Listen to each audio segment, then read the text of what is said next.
Hello students, welcome back to my channel Assam Kids Study.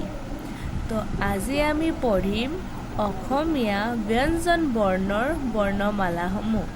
বলক আমি ভিডিঅ'টো আৰম্ভ কৰোঁ।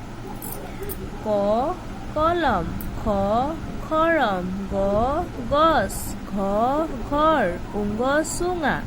প্ৰথম চ চৰাই, দ্বিতীয় চ ছাগলী, বৰ্গীয় জ জাপি, ঝ ঝাউগছ, নিয় জীয়া।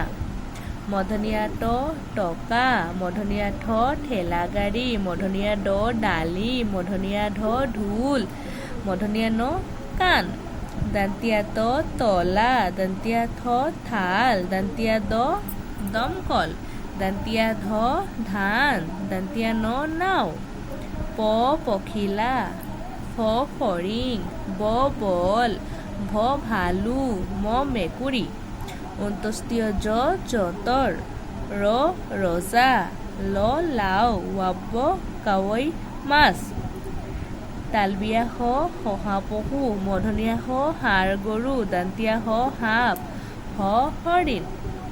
ক্ষীয় ক্ষীণ, ডৰেৰ গড়, ঢৰেৰ বুঢ়া। অন্ত্যেষ্টিয় গায়ক, হছন্তীয়া ত কচৰত, অনুচং দলং, বিসৰ্গ বাহবা, চনবিন্দু ঘাঁহ। এনেধৰণে আমি পঢ়িব পাৰোঁ। তোমালোকে ঘৰত ভালদৰে পঢ়িবা আৰু ভালধৰণে উচ্চাৰণ কৰিব শিকিবা। ধন্যবাদ থাকিল তোমালোকক আজি মোৰ ভিডিঅ'টো দেখাৰ কাৰণে। আৰু ভিডিঅ'টো ভাল লাগিলে এটা লাইক কৰিব। আৰু যদি মোৰ চেনেলত আপোনালোক নতুন, প্লিজ মোৰ চেনেলটো ছাবস্ক্ৰাইব কৰিব। ধন্যবাদ।